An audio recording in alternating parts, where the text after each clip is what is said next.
what I like about the novel Jasper Jones is the way that Craig Silver uses intertextuality to lay a deeper meaning within the characters, but also to create the message of his novel.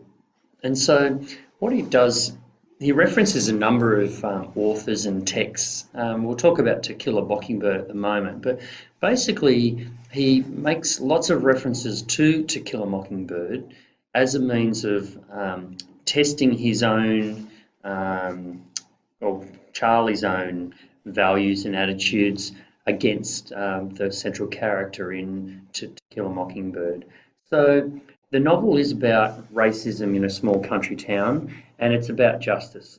And so when we look at the story of Atticus Finch, he's a man who stands up against racism and injustice. And if you remember, Boo Radley has been falsely accused of murdering someone, and so he stands up for what is right, and he breaks down that racist element, that an assumption that Boo Radley is guilty just because he's a black man.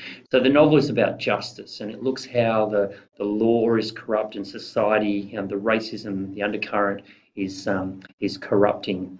It also highlights the disconnect between the law and justice. And it's saying that Boo Radley would go to court, and if he didn't defend himself, even though he was innocent, he would be committed for that crime of murder. So he would be wrongfully committed. And so the novel really explores that and says that, you know, people have to stand up and do what is right, and judge people not on their race or their gender or anything like that, but, you know, on what is right. Okay, so really, here I've got, you know, the novel demystifies Boo Radley, who is subjected to discrimination and hate because of his race. And the novel breaks down this stereotype and examines how ignorance, you know, it is ignorance that often fuels the injustice. And so we see that with Jasper Jones through the eyes of Charlie. So Charlie's obviously heard things about Jasper Jones, you know, what all the townsfolk say. But through spending time with Jasper, he comes to understand that the reality is completely different to the stereotyped image presented of him. Okay, and that's the real coming of age aspect of the novel. So Charlie moves from an innocent worldview to being quite aware of what the reality is and understanding people's motivations and behaviours. So Atticus says in the novel To Kill a Mockingbird, you never really understand a person until you consider things from his point of view. And that nice quote, until you climb into his skin and walk around in it.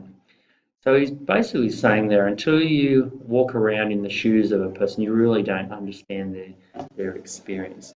And that's certainly what Charlie does. He gets a first-hand experience of how Jasper's treated. But the other thing that he does is that he, throughout the novel, says, I wonder how Atticus Finch would respond to this and what would he do in my situation. So he's testing his own values and morals against that. So he becomes, Atticus Finch becomes the moral compass for Charlie to decide to do what is right rather than follow what he does in town. So the next question, how does it relate to Jasper Jones? Well, the novel is presented from Charlie's perspective and it traces his journey to understanding his identity. The town of Corrigan is not too dissimilar to the world of To Kill a Mockingbird, and Charlie must determine how he will react to the racism, the alcoholism, the misogyny and prejudice evident in the town. And he must decide whether he'll be a passive onlooker or whether he'll be like Atticus Finch and stand up for what he believes in. Okay, and so I've put here, you know, you have to make that decision when you get to the end of the novel.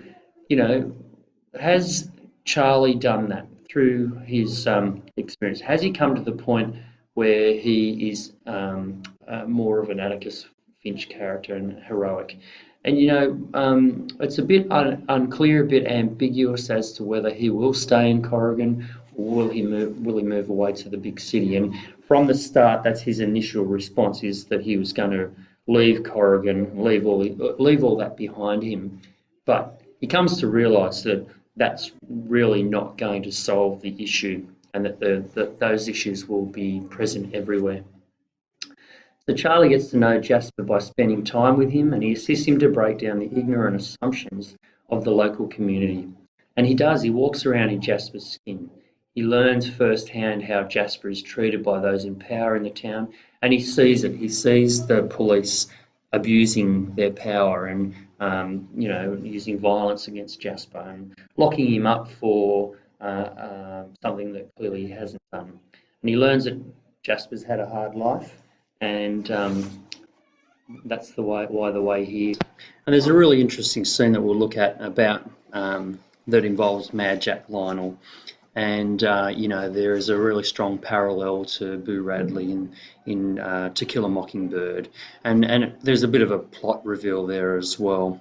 So when we look at some of the statements, obviously here's some examples of where Charlie makes those references. So he says, "He would never suspect me of being a loyal friend and ally to Jasper Jones, the poor bastard who'd been the victim to such assumptions his whole life."